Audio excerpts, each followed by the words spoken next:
Hey everybody, Jeff here with the Embroidery Nerd, and today we have Justin Armenta from JA Digitizing Studios and Mr. Erich Campbell from erichcampbell.com.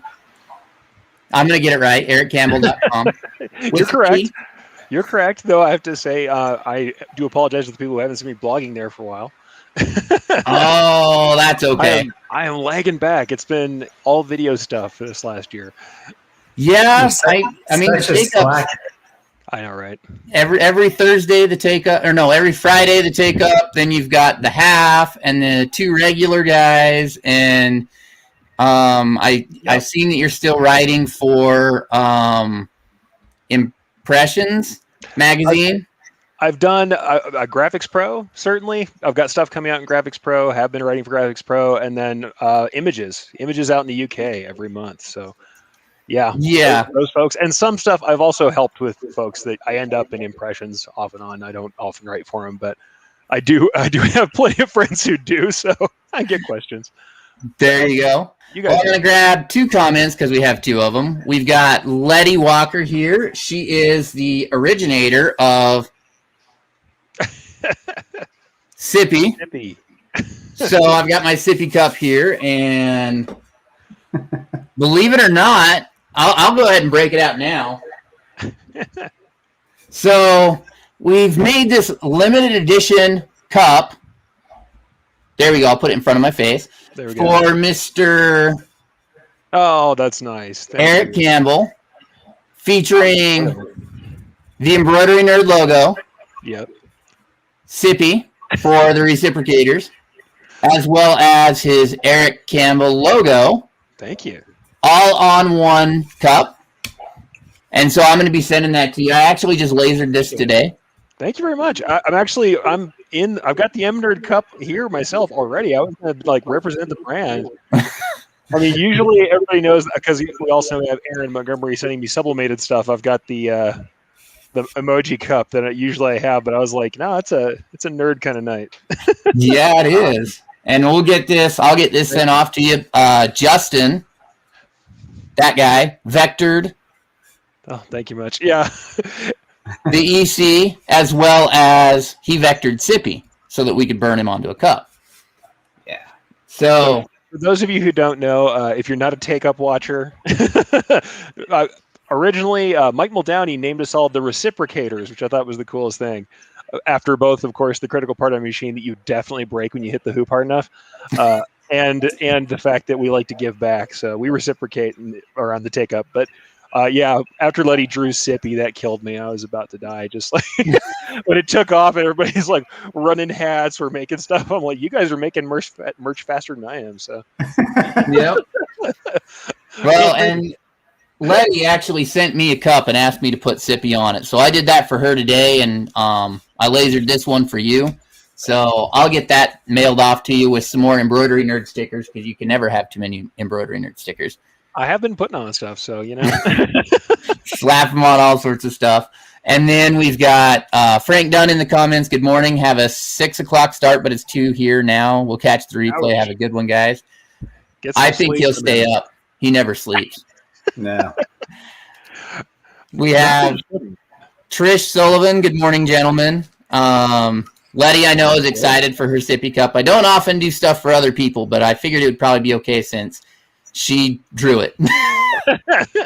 I approve. Not that it's the brand is all based on stuff everybody else has made around the show at this point. So, so feel free, guys. What am I going to say? Oh, that's the reciprocator is definitely my brand. Make stuff. Yeah.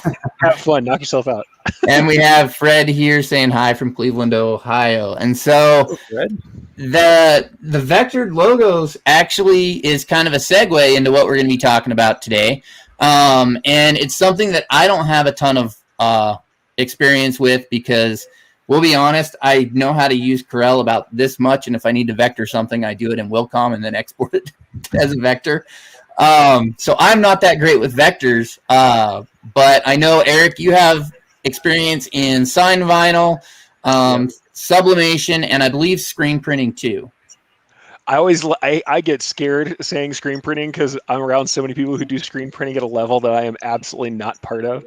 I have made a ton of films, but a lot of it back in the day doing bumper sticker printing, so single color, two color stuff, real simple. Yeah, that's like when people say, "Oh, you can do sublimation." I'm like, I mean, I have a printer and I have a heat press. But I don't think I can necessarily do sublimation. It's a whole new monster. When everybody asks me sublimation tips, I have my 5 tips, and after that, maybe I'm not the sublimation king. I have Aaron for that stuff. So there was an episode of The Half where Aaron was just spitting out all sorts of sublimation stuff, and I've got like 6 business cards that all have stuff, because that's the closest thing I have, because I use it to clean out from underneath my bobbins. So that's the closest note paper I have, and I've got like 6 of them somewhere on my desk that all have sublimation tips on them. Sublimation's a whole other animal. Yep. Compared to everything else. I've done a fair amount of it, but what I'm going to say is no matter how much that we've done, it was always a problem that get ghosting. You're always tweaking colors down the road. I will say this for all the people who say it's like, oh, it's the easiest form of digital printing. I'm like, I don't know about that. I think it is maybe the most cost-effective full color printing, but I don't know if it's the easiest. There's plenty enough to trip you up with sublimation. Yeah, I mean, they've got those new white toner transfer printers. I've seen people sublimate like black and white onto glow in the dark vinyl. Yeah. But I mean, I've printed sublimation transfers and I've heat pressed sublimation transfers, and I'm in sublimation groups, and the people that can, like, they take off they peel that off, and it's a perfect imprint around a tumbler, and I'm just like, I look at my pile of failures, and I don't know about that. I'll give my first big tip for everybody, because it's the easiest thing ever. Use designer black. If you don't know what designer black is, don't have a color chip that's 100% K in the CMYK, because it will come out gray. You want a rich black that has cyan, magenta, and yellow in it. Look up designer black. It is an actual formula. There's a CMYK formula that I don't remember. I look it up every time. Every time they make custom color chips. But for me, that's been my favorite black for sublimation. Invariably, when someone's having trouble with gray sublimation and black, it's invariably they've used that 100% K black, and it looks black on screen, but it's not full. You want other color inks on top of that. So there's my go-to tip number 1. I got 4 left. When you're designing in your vector, the color chip for black should not be 100% K. It should be a rich black. There you go. I'm gonna Google designer black now, because I just there you go. I've been using black, and then I send it to Justin. I'm like, the colors don't look right in my Corel Draw, and he's like, let me export it, and it turns out. So I'm still very, very novice in the whole sublimation train, and I was. The idea for today's show of multi-purposing art actually came from, I was talking to Justin, and he said something about ink traps. I was like, I don't even know what an ink trap is. So you have to design art a little differently. Of course, we all know that you have to exaggerate shapes and apply offsets in embroidery. And in sign, you want it to be a very, very clean, right along the line cut. And apparently in sublimation, you have to use designer black and not regular black. Maybe not 100% K black. I'll say this much. Anybody who hasn't printed a full color chip set for their sublimation inks probably needs to do that immediately. And on new garments, for sure. I appreciate that advice, because that's probably what I'm going to do after today's show. Yeah, a lot of the printers that I've used had a gamut where they would give you a set of chips, and you print this set of chips out.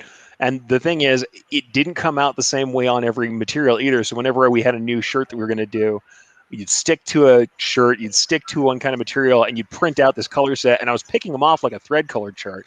Luckily, as an embroiderer, I didn't get myself messed up about the fact that the screen wasn't going to match the print, because I didn't care about that. I'm like, I'm just going to look at my color chart and I know what's going to happen. But that's not for like photographic stuff, though. That's spot colors. That's not, you're doing photographic stuff, the adjustments are a whole different animal. But yeah, I did dots. I printed a whole bunch of 100% K dots, and I sublimated them onto white polyester twill. until I got the time and the temperature right that gave me the best. Black, which apparently now I have to use designer black. But I'm going to grab a couple of more comments here. We have Timothy from Tucson, Arizona. That's close to... That's my town. So you can throw stuff at Justin Armenta. You're that close. We have Louise, digitizer himself. Hello, guys. You guys heard about the new digital print process.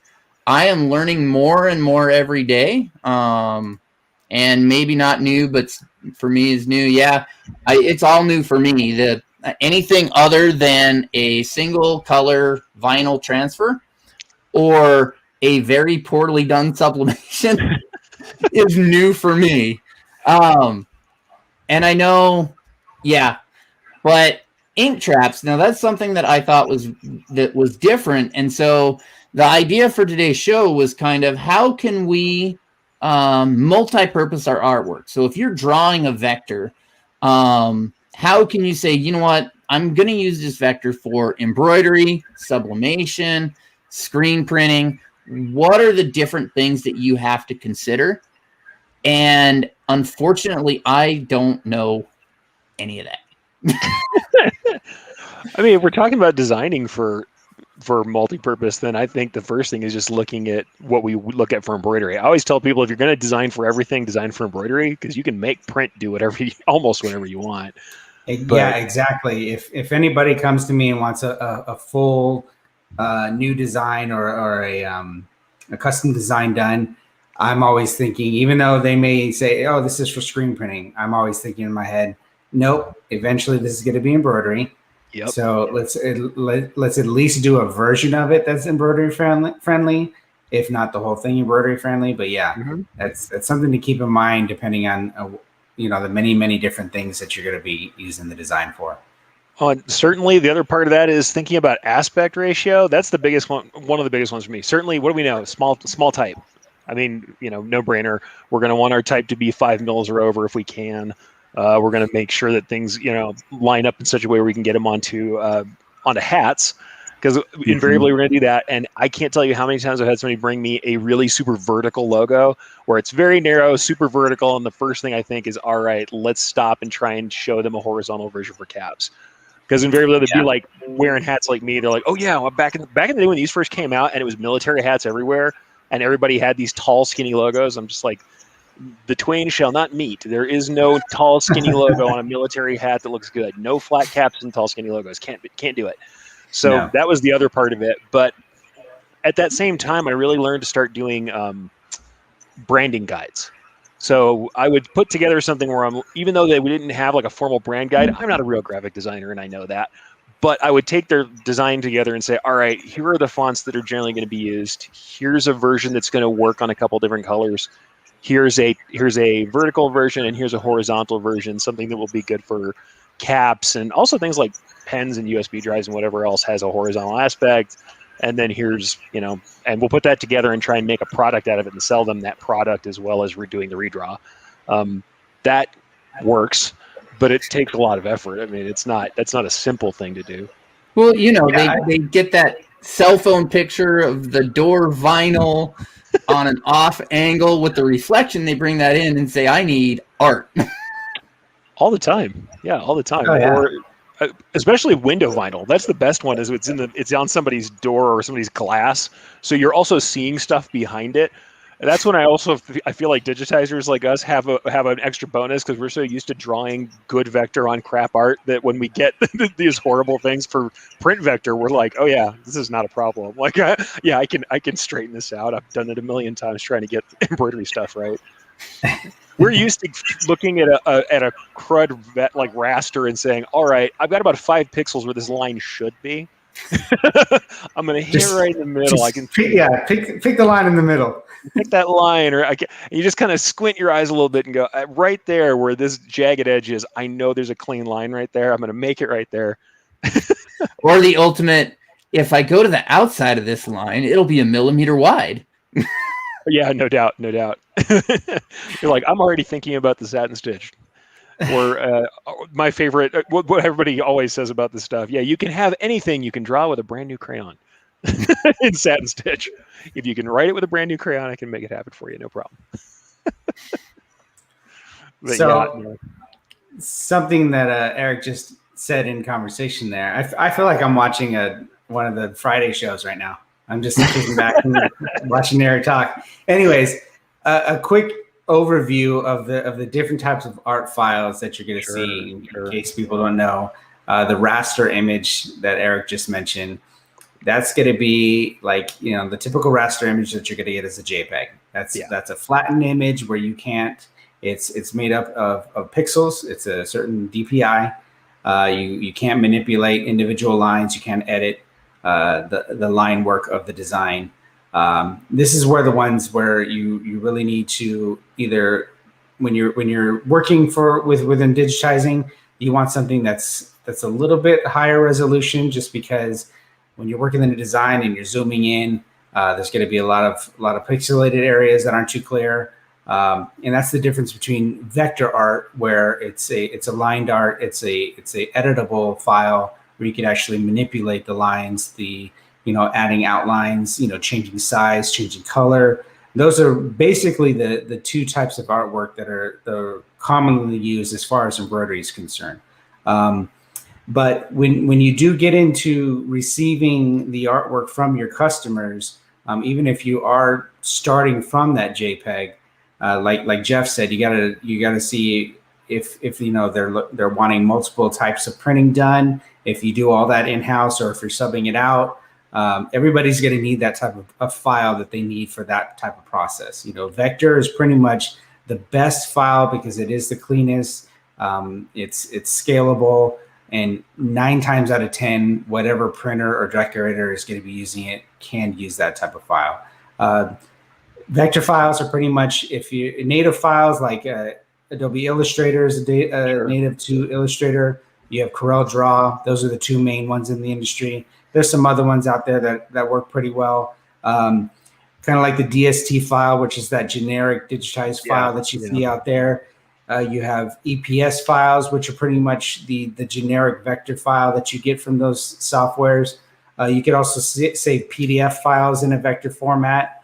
You just got to be careful too, because if the end customer is saying like, "Oh yeah, I have something vector, it's saved as EPS," you can be in Illustrator, save it as an EPS, but that object embedded in it is just a low res JPEG.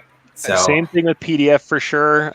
Very frequently done the same way. I think it's, if you're not somebody who's done any of this art before, but you are an embroiderer, the difference is really easy to kind of communicate. The difference between a native file for your digitizing software and a stitch file is the same thing, very similar to a vector and a raster. Once we're in, the vector is like the native file. We can change things, draw things, that, like you said, and do things like adding text, change formats, change sizes without losing anything. But yeah, the raster files, raster comes from an old German word that means screen, essentially. So we've just got dots on a screen. That's all it is. Raster files, PNG is more common now. So we also have issues with transparency. You'll have something that looks like an all black file, but you just have to slap it in somewhere and put something behind it, because it turns out it's just art hidden on a PNG layer. So there's plenty of that going on. But I think we're lucky that it's not the bad old days where the internet used to be all 72 DPI, 72 dots per inch, real low res. These days, a lot of it's higher res, and both online images and in the kind of general world of clip art and stuff, we're seeing SVG, scalable vector graphics, which is like an open source kind of universal vector format. It doesn't always translate, but at least it's out there in a way that it never was when we were first starting out. So there's been quite a bit going on in the comments here. And there's actually a question, so I wanted to bring that up. But first I'm going to bring up a couple of things that we talked about that. That was direct to garment. And then it's nice to take a print from Wilcom in high resolution and after do direct film. So that's actually, believe it or not, the shirt that Justin's wearing. That was a Wilcom object that was exported as a DST, converted to a vector with the underlay taken out, and converted into a screen print that ended up being on shirts. So I think the embroidery look without the embroidery is really something cool. Yeah, we love to do that. Even in Brilliance, that's one of the things we have from the enthusiast level up. We have super high res output from the 3D engine, which I love doing that. It's fun. In fact, if you ever go see the folks at like Equipment Zone, they'll do this classic USA flag patch that they print on stuff, and it kind of makes you upset. You're like, yeah, that looks a lot like embroidery from a distance, and you're kind of making me unhappy with that. But it's but it too looks pretty easy. good. Stop it. Yeah, quit doing that. It's hard. So, and just like I'm Louis going said, both ways. some clients use it to put embroidery on back. It looks like embroidery, but it's print. And then the question, Justin, you get different pictures on Corel and then see it on Wilcom that looks more pixelated. To tell you the truth, I don't use Corel with Wilcom. I'm an Illustrator user. I use all the Adobe products, so I know it's part of the software as far as using it for your vector. But I do everything by hand through Illustrator when I need to manipulate artwork. This is my disappointed head shake, Justin. Okay, I'm going to be honest with you guys. You guys know I have Wilcom, used it for many, many years and still do, as well as Stitch Artist and everything else that I use. I don't either. And I know Corel. I started on Corel all the way back to Corel 10.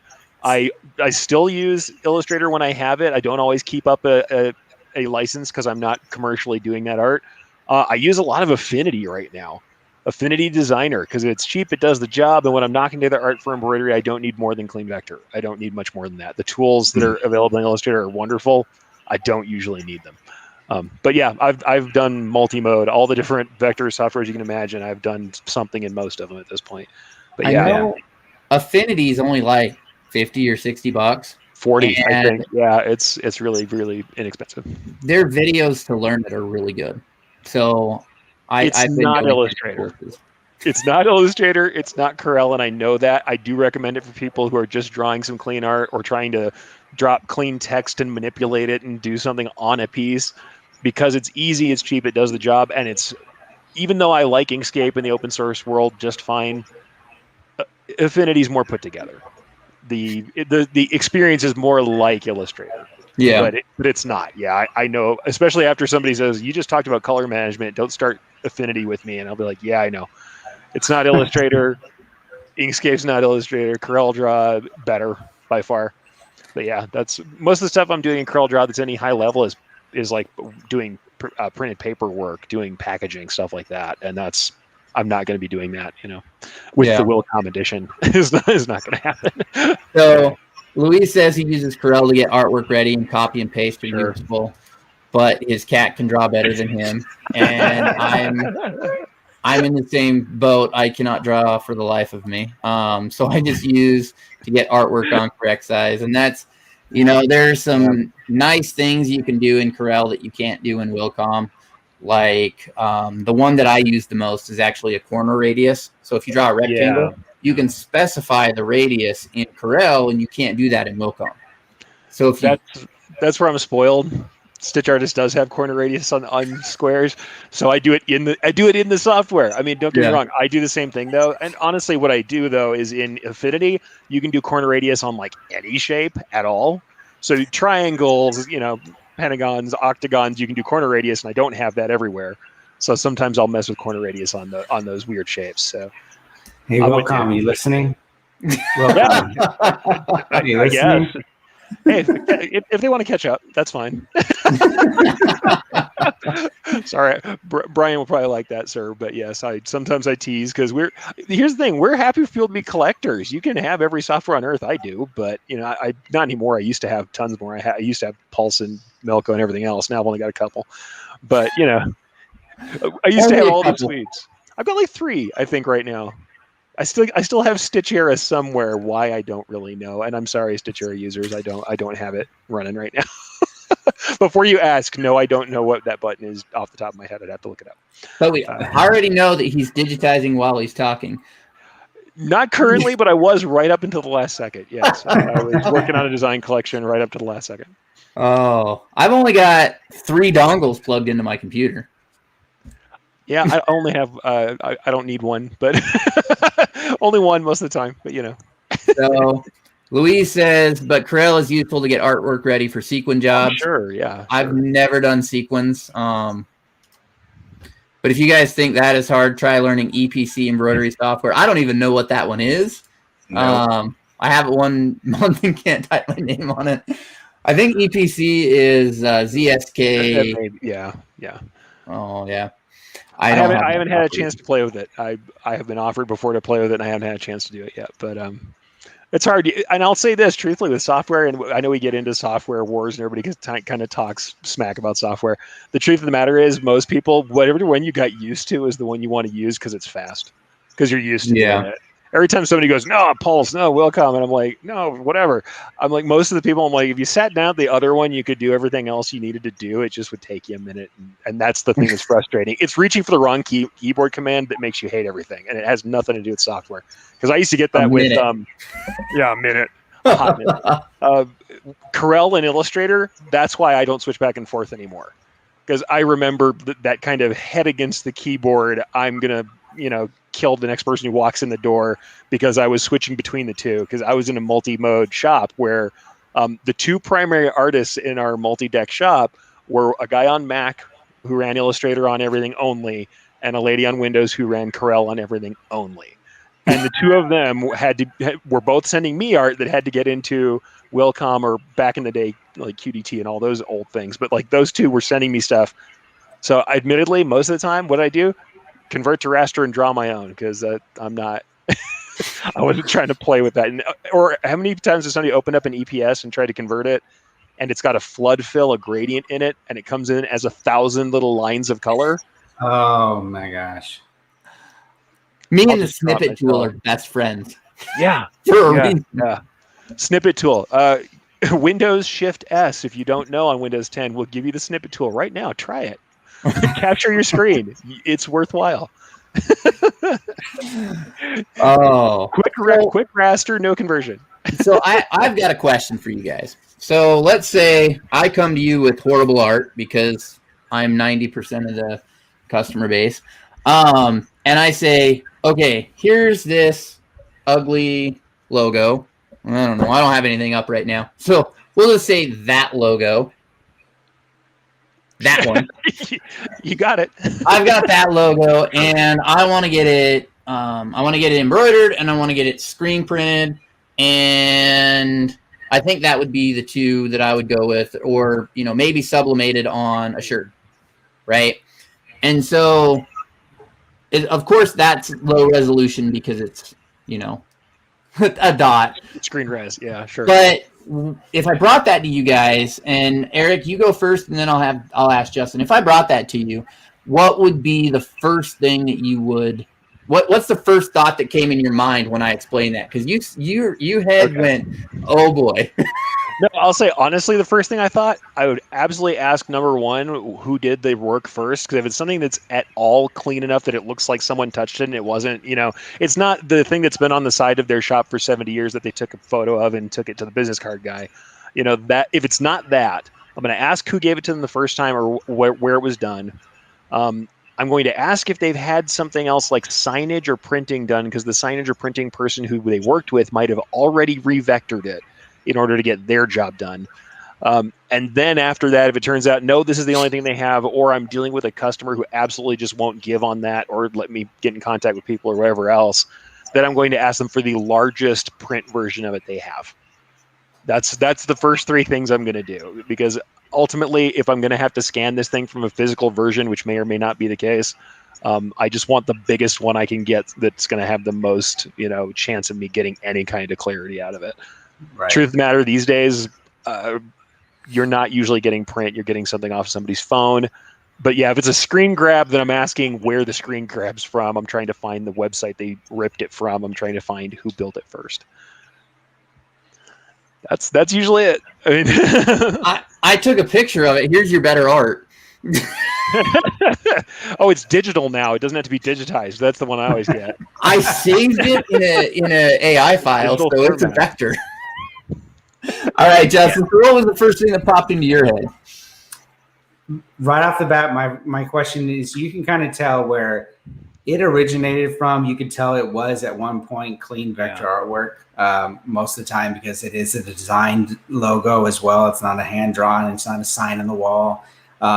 It amazes me that business owners and people that have their designs pay multiple setups and artwork fees over and over and over again, when all they have to do is just save that vector file and say, here, sign person, here's my art. Here's embroidery person, here's my, but yeah, that's the first thing I do is ask them if they have access to the original art or know who designed it. Or like Eric was saying, you start asking those questions of people that they know would have that vector art, like a sign manufacturer or whatever. The next thing to do would just be to discuss, like, okay, if you want to do silk screening and embroidery and you can't provide that art, then you start discussing, okay, this is how many colors are involved with for as far as silk screening. This is going to be your artwork fee if you can't get that vector art. Your screen charges, which are pretty much the going rate as far as how silk screening is priced. Any changes that are needing for the embroidery side of things to simplify it. Just kind of go into each aspect of what they're looking to do. Okay. So after those 3 questions, let's say I got you my poster off the wall and I scanned it with my phone and I sent it to you. So now you've got a high-res version of it. Do you draw closer to objects like for embroidery, or do you have to approach those objects differently because you might be using it for sublimation? Or again, I'm not a vector person, so I have no idea. It really depends on the design. Like if we know like there's that small lettering that would work in print, and they are adamant about keeping their design as close as possible to the original, you can say, okay, yeah, that's fine. That'll work on a left chest printed or a full back printed shirt. But you're looking to do this in embroidery, we're going to have to do without the text. We're going to have to enlarge the text. And another thing is amazing how people are so dead set and having their design look exactly the way it is on everything. You look at large universities and corporations and schools and stuff, they have sometimes a packet this thick showing you how many different versions of their design can be used, because they know an email tagline, something on a website, embroidery, silk screening, whatever it may be, print, paper products. They have a version for every single usage of it, and they know it's just a variation of what their logo type is, their brand is. And I think people just sometimes they need to say, let me show you, this version of the design, how we did it on the embroidery on the hat and versus the silk screened T-shirts, and the amount of detail that can be used in the different types of print or embroidery. Oh, absolutely. In fact, I think that explains the whole style guide thing that I talked about earlier. Having a style guide to show people from someone else, from another company, from your local university to your state, whatever it is, have one of those style guides and send people a link to it and go, this is how other people are doing it. This is what they do when they encounter colors where they have logo colors that won't work. This is what they're doing on, like you said, letterhead versus signage versus embroidery. And show them, hey, this is kind of how this works. We make a coordinated set. We don't just replicate the same art over and over again. And in fact, when you're talking about your example of the poster, I'm probably going to take the logo and draw it as is first. The most likely thing I'm going to do is draw it as they expect it for print first, and then make a couple versions. Because usually when we're talking about embroidery versions, the embroidery shapes, I'm not going to draw those in vector. I'm going to digitize those later.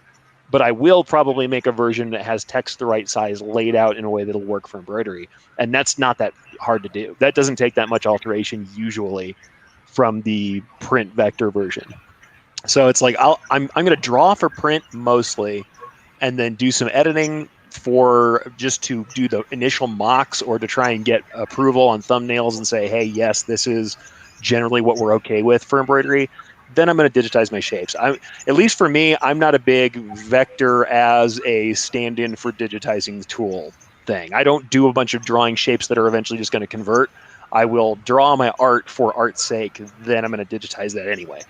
So that's the stages for me. Draw it as is, usually, especially if I'm going to resell it to them as here, now you can hand this to whoever. Then I'm going to go ahead and make my embroidered mock version, and then I'm going to digitize and run with it.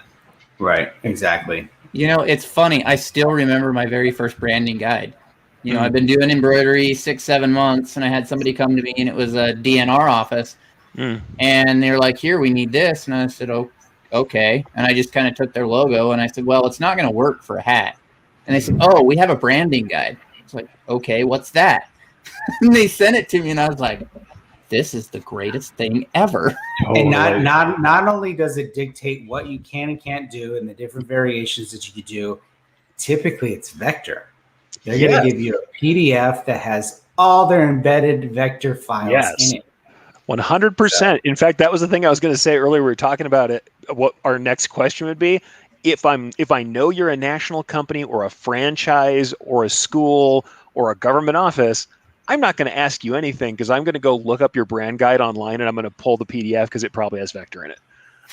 And on top of it, it'll also probably give me font names and things. The things that everybody spends all their time searching for are probably in that guide already somewhere. Oh, yeah, it's going to give you all the PMS colors. Yeah. Yep. PMS colors, font names, vector. Now, don't get me wrong. The vector that's there is usually compressed. So depending on how it was built and what they did for publishing, you might not get that because sometimes they will compress the final document. Usually there's vector in there. And even when they do, sometimes it's flattened in a weird way. Like it might be a pain to pull it apart. If you need to use it for something, it might be a pain to pull it apart. There's tricks to that. There's tricks to that. Naturally, there's a trick. You can. And I can't explain it because it's very individual for every file. Exactly. This is the truth. Yeah. No, it really depends on how it was output and honestly, who built it. So depends on who built it.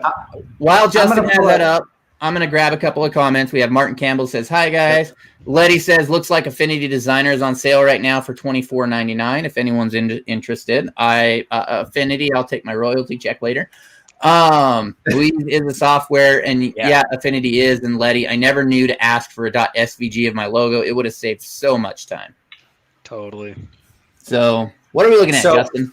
Here's a good example of this design. You know, the zoomed out version of these are all different. Now, the one on the left, you can kind of see some pixelation at the bottom of the E and that eagles.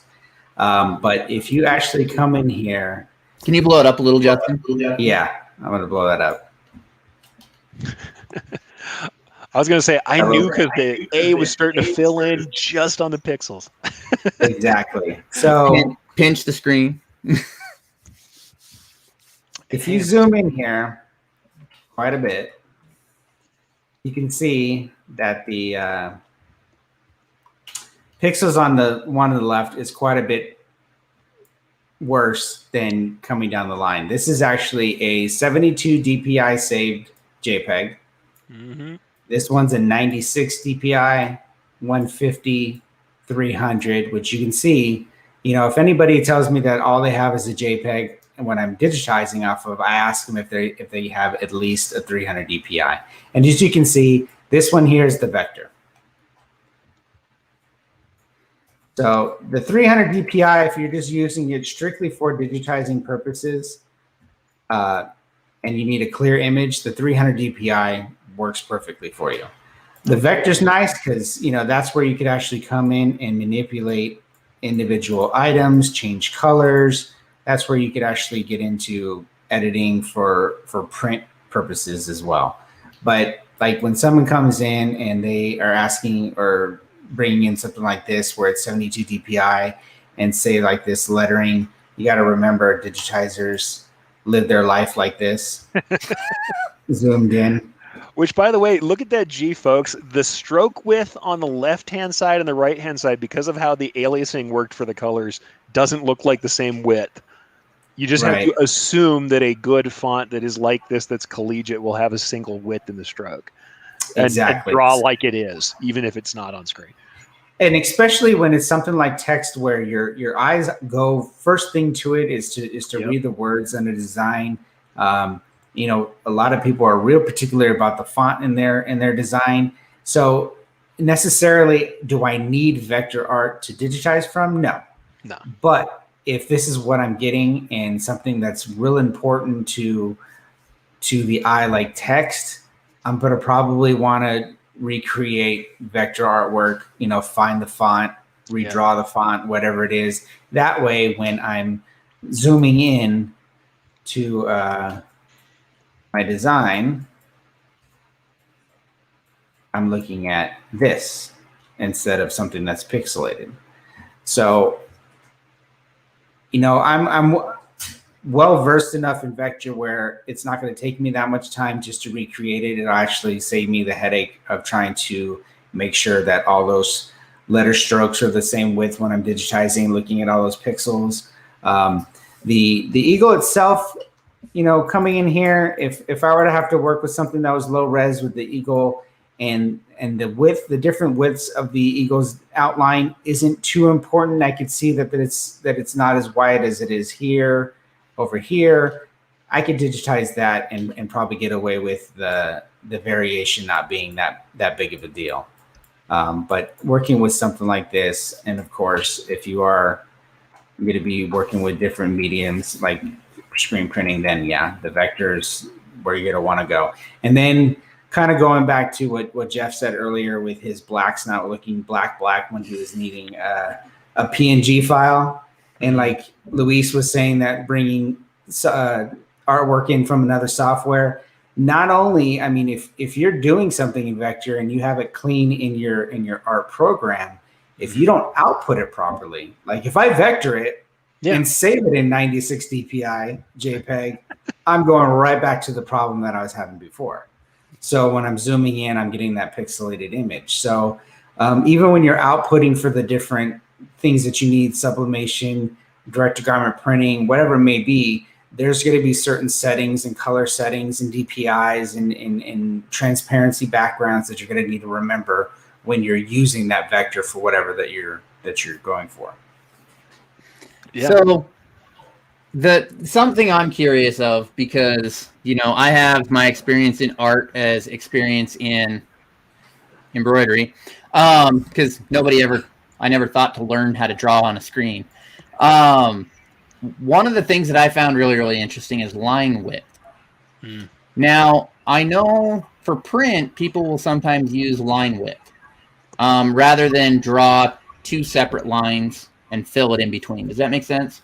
Yeah, stroke width, for sure. Stroke width, yeah. So I know when it came to laser engraving, I got to learn that fun thing, is that if you output any picture that has a stroke width to it to the laser software, it reads it as a very fine line. Yeah. Is it the same with vinyl as well as screen print? Well, not screen. Depends on how you output it. No, Justin for sure. Why don't you go for it? Yeah, I was going to say. I'll just jump on. I'm already teaching class. Just like the SIPI file that I sent you for laser cutting. I know that I'm going to do that file for engraving, laser cutting, vinyl, anything that's cutting. You need to have basically where all the elements are welded together. So if you have two lines crossing like this, if my vector art has two separate individual lines, the software or the machine's going to read, I want to cut down this line and I want to cut down this line. It doesn't matter that to the eye they look like they're one piece, but it's gonna recognize it as all individual pieces. So you may have all these cuts in between elements that you don't want in vinyl or in laser engraving. So when you vector it and you get everything to where you want it to be, you basically want to weld all those pieces together, flatten it out so it's all one vector piece. So that laser only sees the contour of each shape, if that makes sense. Yeah, and think of it this way too. You always have to. Anybody who's done vector, who you're going to do cutting or anything else, you're very familiar with converting stroke to object, or flattening. You can flatten the look of something depending on the software you're in. There's different terminology for it. But if you think about the way you drew the stroke in the first place, you drew a single line down the center and then said, "I want this line to be a certain thickness." For an engraver, for laser, for a cutter, all it sees is that line as a tool path. It can only take those lines, the dots and the lines between them in the vector, as a tool path. This is where I'm going to move the tip of my tool that I'm cutting with, or the laser, or whatever. It could be engraver, could be a CNC router, it could be anything. but that thickness is going to be the tool, not the not the vector that's in there. The vector that comes out is just lines. So you have to then expand whatever that stroke is into a standard shape, like you would expect, a vector shape that is essentially just describing the edge of that stroke width that you set. So yeah, you're absolutely right. And Justin, here's the big one. Everybody always messes up. Script text that has connected tails. Yes. Everybody overlaps script text with connected tails and then tries to output it and send it out. And it's not because they're using stroke width. It's not that. But each one of those letters in the font, of course, has a cut off end at the end of that thing. So it looks all great and fused on screen, but it will cut little lines inside of each letter based on the outside edges. You have to weld that into one object. You have to union or weld whatever Pathfinder tool you're using, graphical operators. Yeah, Justin's totally right. You have to weld it so there's only an outside edge. So yeah, you have two different things that are happening there, but it's super similar. You have the tool path issue and then that. Yeah. The first time I was working with vinyl, there was a script design and it cut. And I'm like, why are these little squares coming out in between each letter? Yep. Why is it cutting in there? Well, that's the thing. If you're working for screen print, when you're printing film, it's essentially outputting at the last section of what you're doing. At the last part of this kind of tool chain, it's outputting essentially raster when you're printing film. It's going to output a raster at the very last second, and so if everything is one color on one layer, it's going to put that out as one big solid chunk on your film. There is no lines in between, no matter what's in the middle, no matter what vector is there, it doesn't care. It's going to look at colors and output these slabs of color. Whereas you get people who design for screen printing, they hand you that stuff for vinyl, and then you kind of shake your head because now you know all the layers are layered on top of each other. If there's a ring around something, it's actually probably a big ring of the outs of the color the ring is, and then another ring of white or something else inside of it instead of actually cutting the ring out. Everything's just laid together like someone has used stickers on top of each other. And I'm now going to flatten this thing out and have to punch everything through until each one of my vinyl colors only has one layer and one outside edge. So it's exactly the issue. When you're outputting film, when you're printing digitally, when you're printing inkjet, whatever you're doing, it just looks at color and slaps down color where it is on the final look, because it's essentially waiting until all your processes are done saying, okay, I now have a raster, output it. Whereas vinyl or engraving or anything else, it's actually tool paths based on the vector you drew. So it requires that whole second set of processing. I know when Justin sent me that vector and I opened it up, I'm like, oh, you've done this before. Yeah. But I do have something I'm curious about, because you were talking about engraving, and one of the things that I found with my laser is that I also have to take into account the kerf of the cut. Is that something that you have? I don't think you necessarily have to follow that in vinyl. Not kerf so much. Oh, there is stuff you set up on the cutter itself for like oversteer, because the tip of the blade is not centered on the tool. It's off-centered from the tool, and as it turns, the blade turns around curves. So there's a little bit of oversteer and overcut you have to do to get things just right, but it's not kerf necessarily. I don't know. I'll be honest with you, by the time we're going that small, I'm probably not worrying about kerf as much, unless I'm on really tiny text, and then I'm actually just adding I'm padding the text almost like you would put pull compensation on embroidery, because the text is so small that I have to make sure that literally the vinyl will stay stuck down to the carrier sheet instead of coming up with the blade. And that when you get to a certain size and the strokes are just too small, and the vinyl won't stay stuck down or separate nicely. So there are things like that, but it's not really like kerf width. At least I'll be honest. If I was supposed to be as precise as that, I never bothered. If the kerf of a razor blade was too much, I didn't bother much with it. So I know with my laser, my kerf is 5/1000ths of an inch. Yeah. And so I forget what that translates into millimeters. But when I'm drawing and outputting shapes from, Wilcom to cut, we all know I do patches, so I'm cutting patch shapes, and I'm going to applique that down. Now, all of a sudden, that 5/1000ths of an inch matters, because that's roughly the width of thread. Maybe. I'll actually have to do the conversion. But I know that I had to start actually bumping out my vector lines, the kerf width, so that when I would actually get the cut, it would come off the same as my Cricut that I got over there. My high quality, super precision Cricut. Oh, you guys can't see it. No, it's like nobody can see it. You can lie and say there's a GraphTech back there if you want to. Nobody knows. I have a GraphTech in my basement. I can tell you how much I've used it. I made one sticker for my son's water bottle. Oh no. I don't think GraphTechs are nice. I'll tell you the truth though. Every time somebody talks to me about this, I never had lasers when I was doing patches and applique. And I used a Roland Cam 1 that I steered through the parallel port for most of my career, because it honestly didn't matter that much. Applique is a pretty simple slab, and we were charging enough that doing it slower wasn't killing us. If I were doing all applique, let's say I was doing all collegiate jersey stuff, I would have been screaming at the top of my lungs to get something better than what we were working on, but it wasn't as frequent as that. And the people who do that all day long, they're getting laser bridge machines where they've got a big laser that's traveling over their embroidery machine and taking care of that mess. Or they're doing hot cut, like ZSK does the hot cut, and that's on the far needle or something. I mean, you can do that too. If you're doing it that much, then equip up. But for what we were doing, when we were jack of all trades shop that's doing it sometimes, roller plotter cutter was fine. And the people who have the big tray cutters are even better off. But honestly, we never did. The worst, though, I will say, there is a certain special circle of hell for the folks who think that Magic Mask on like leatherette is a good plan. I've done it a bunch, but I wouldn't do it again if I didn't have to. Sticking carrier sheets back to something to try and run it through a roll fed cutter is uniquely upsetting, and I'd rather be on the Cricut. At least it has a tray. Yeah, I know. With my laser, it really affected the actual width of the final satin stitch, and that was my big issue. Is if I cut it on my Cricut, it was physically thicker of a satin stitch versus if I cut it on my laser, I've removed more material, and so when it punches out of the plastic, it's thinner.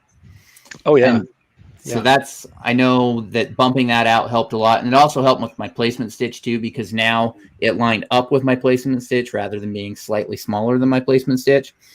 So kerf, I found kerf isn't something that is discussed very much, but I've always thought, in vinyl, I don't think that there is a kerf. On a blade cutter, I've never dealt with it. No, I don't think so. Not in the vinyl cutter. I mean, there's different settings, but as someone that's doing the artwork, like if someone would come to me and say, I need this vector, like if you came to me and said, I'm lasering these cups, I need vector for it. Mm-hmm. I know as much as I was saying as far as giving you the file that's going to be used for your cutter, but there's so many different things out there that I'm hoping that those settings, and it was something that you can adjust either on machine, or you have the software that you can adjust the file that I give you to work with your machine. If not, there's some things that, people will tell me, like, for whatever it is I'm using, I need, this much of a bleed or something like that. That's just adding that trap or the bleed to that edge. So I'm just adding that much more thickness to whatever that they're going to be using the artwork for. Yeah. Well, don't you think it's like embroidery where it's elemental? Once you know what it is, once you know what trap is, once you know what the kerf is, then it's just a measurement. It's just another measurement like anything else. It's like, okay, I need an extra stroke width of 5 thou on all around this thing. I'm going to add that stroke, convert it to an object, and then smash that object down into a unified piece. Done and done. And that's admittedly is probably the slower way of doing it. But then, or you're using a contour tool, use a contour tool and put that 5 thou on the whole thing if you trust the contour tool to do it well. It's just not a big deal once you know it. The adjustments are there. And I'll agree with you on the patch thing. The first time I did plastic patches, I tried to treat them like everything else, or almost more like applique, where I didn't have the fabric extending way out into it. Yeah, that was really awesome. The super, super thin border that I got, and it was trying desperately to shred the fabric on the sides because it was pulling so hard on it.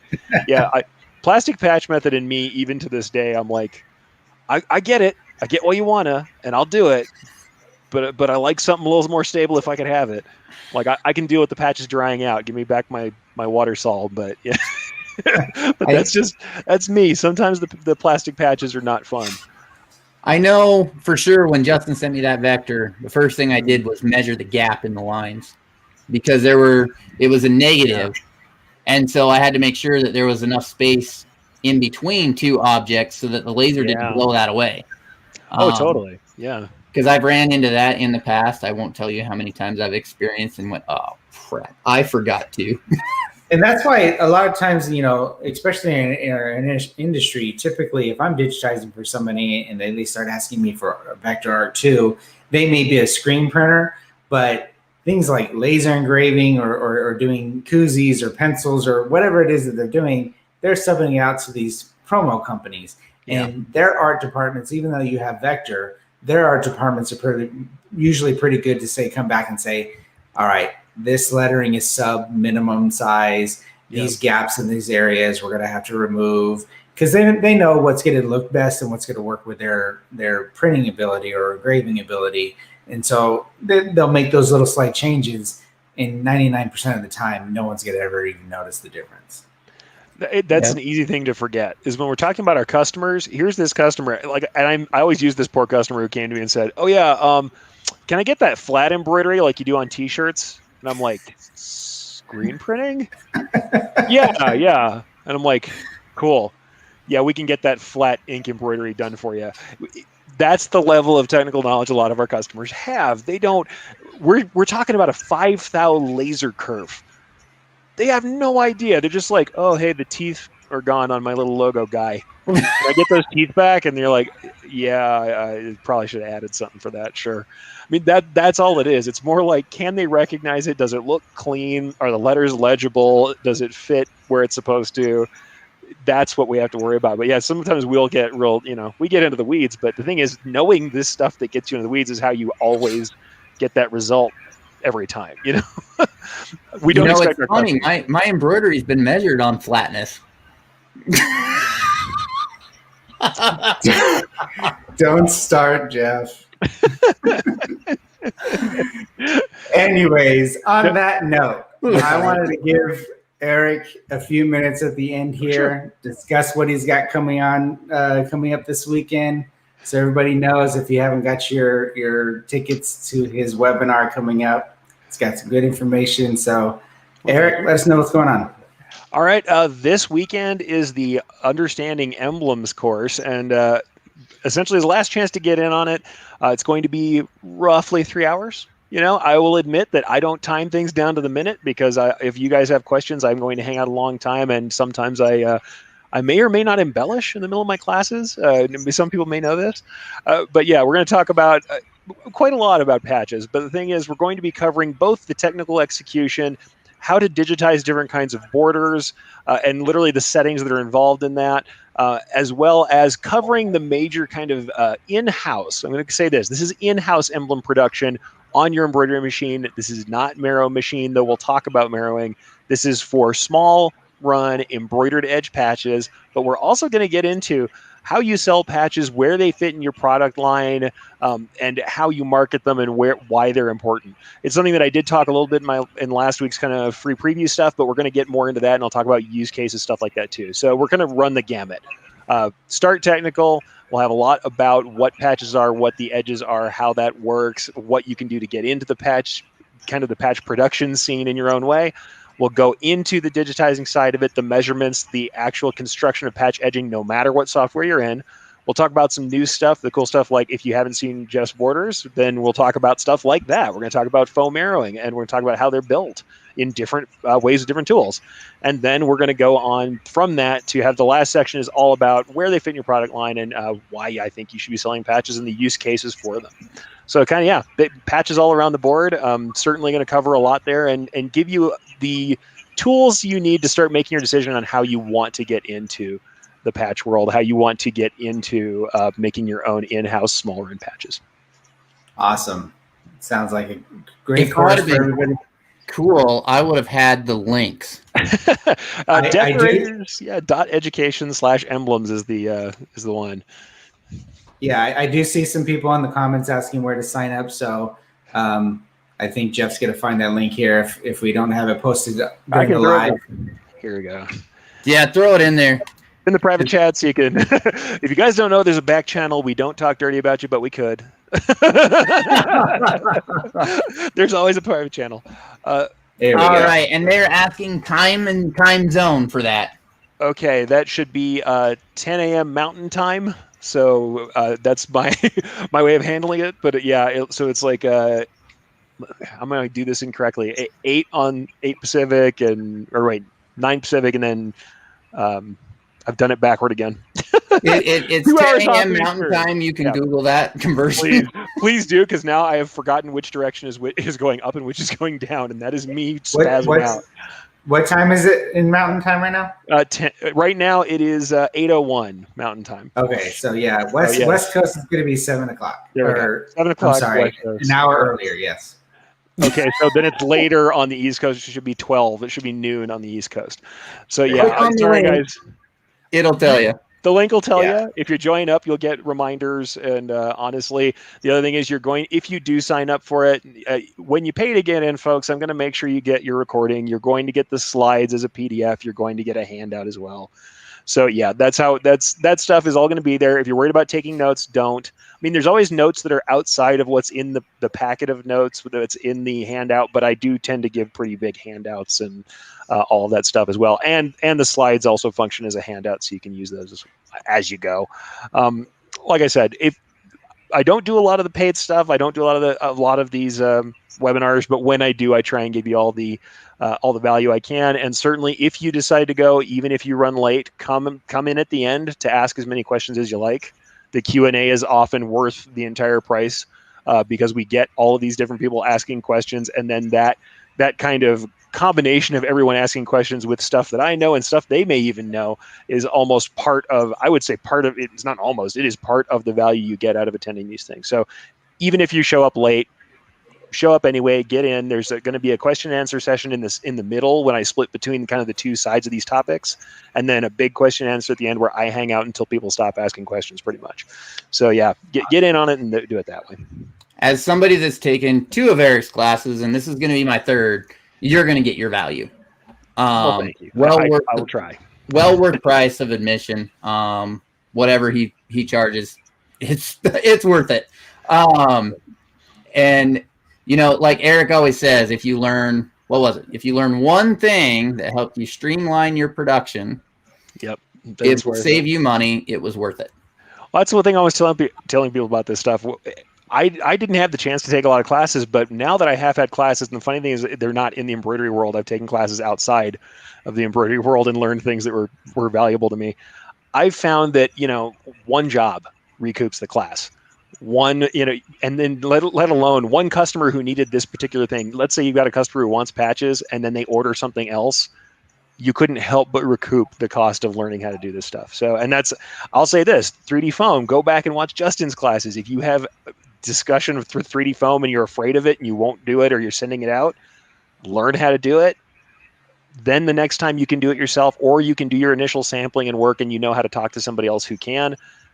Worth it every time. Knowing this stuff and having somebody walk you through it instead of beating your head into it is also just incredible. I mean, compared to sitting in the dark in a room trying to figure out a process, getting that head start is going to be worth it, and you'll make it up quickly. Absolutely. So I'm going to grab 2 comments because one of them I just can't help it, and the other one made me laugh. So the first one is, Carol, I understand very little about what they're talking about, but I recognize the dulcimer in the background of Erich's room. Yes, that is one of several. You can see, I think there's 3 in the shot right now. There's 3 in the shot right. Oh, 4. There's another one. 4. There's 4 in the shot.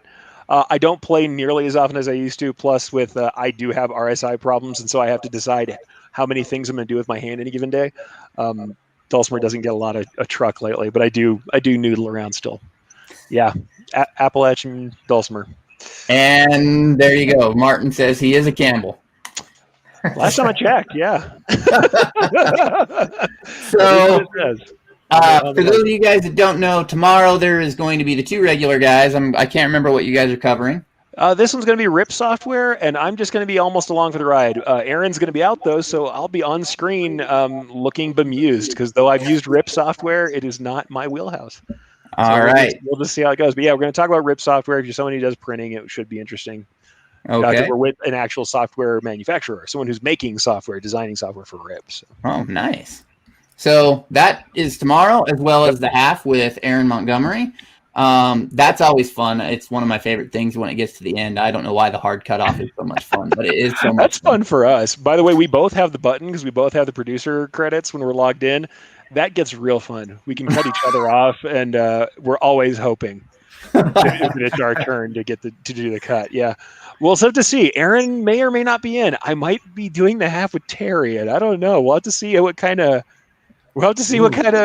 chemistry that is. Me and Terry doing the half, but I really do hope I get to cut him off mid-sentence, though.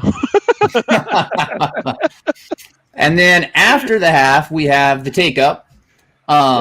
Be there. It's always great. I've learned one thing from every single one of the take-ups, and very much worth the cost of admission. I would hope, since it's free. Absolutely. Yeah, I mean, it's free, and I've learned something from every one of them. So I hate to say this. Sometimes I think when you guys sign up for the classes, it's like, man, Eric's put about 100 hours of stuff out this year. I'll sign up for the class just to throw the poor guy a bone after all of that. I know sometimes I do that too. I'm like, oh, you guys are awesome. I'm going to sign up for some classes because it's like you've been putting in the work and I want you to feel it.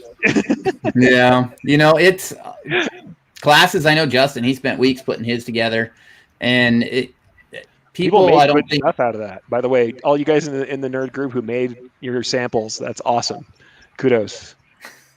It amazes me because I don't think people realize when we generate free content, we put work into it, right? But when it becomes a class, the amount of work goes to really fast.